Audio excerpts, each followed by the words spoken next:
Let's started the heater. We'll go back in a minute, see what happened. And what I mean by what happened. It takes it a few minutes, especially if it just runs out of fuel. Pump has to prime, glow plug has to get heated. But a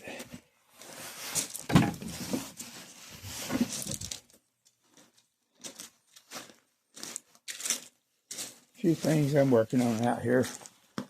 I don't know how many of you can't stay still, but there's always something.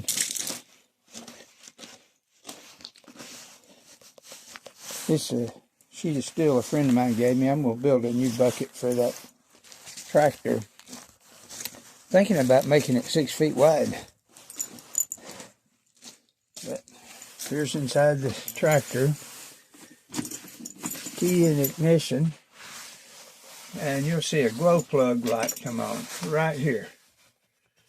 You let that come on and go off. Do it again. Let it come on, go off. Do it again. That's heating up the inside of the cylinder where the fuel's going to be injected. I like to do it 4 times when it's just cold. Here it goes.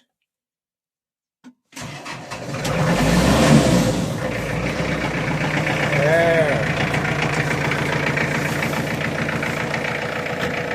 Oh, might as well turn the heat on.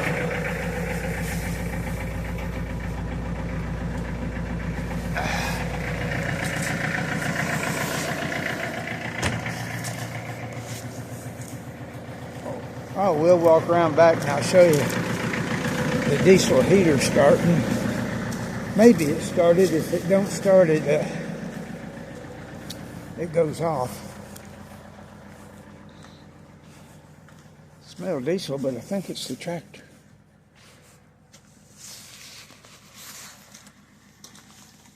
Well, when it ran out of fuel yesterday, it usually has too much fuel in the chamber, and you have to start it a couple of times. Oh, we got lots of pears laying on the ground. If anybody wants pears.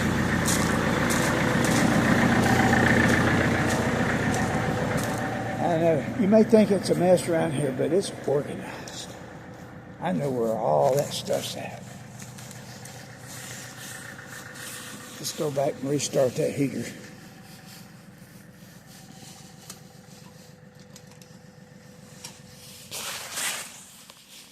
Still pretty warm in here. I got a lot of stuff. Oh, it is starting. There you go. Can you hear it? It's winding up pretty good. Let's throw a thermometer in there.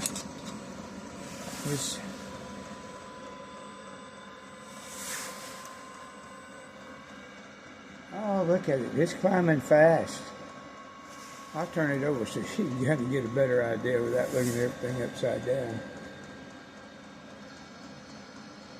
By the way, this is my thermometer for making lattes. Steaming milk, hot coffee. Let's try another one. This is my hay thermometer.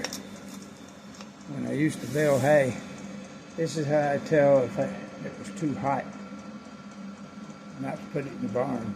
If it ever got up to 150, I left it in the field for another month. Grass will do its own thing. All right, we're running. I think I only had it on half speed, so all right, we're going to go 6, 7, 8, 9, 10. All right, now we're running at maximum speed. This thing puts out 8,000 BTUs. I've shown you before. The exhaust that comes out of this goes into my barrel, makes 2 turns in my barrel, and then exits right here. And this goes through a steel pipe through my wall, and we recover all that heat. And that's why you see this temperature at 175 degrees. And then these will eventually be putting out between 90 and 120. I'm going to add a fan to them when I feel like it. So now our exhaust temperature now is up to 275 degrees. It have shot, maybe up to 55 or so. It's 25 degrees outside. And if I had two of these, it'd be short sleeve weather in here. Here's the way it looks. There's all my fuel at the bottom. That was a battery shipping container. And the bottom's a little roll around cart from Harbor Freight. It's maxed out on its weight. I think my barrel weighs 350 pounds. And I keep all my fuel. It takes about a gallon a day to run it on high, and then it'll go through low most of the night. So, gives you an idea what's going on. Just some projects that's going to get started today. And restarted a battery yesterday, but I done put it up on these lithium ions. If they go completely dead, put another battery in line with it. Give it about 30 seconds with it being wired positive, positive, negative, negative. And then the charger will see it again. Looks like a mess, but it's not. See you later. Oh, can't see you later yet.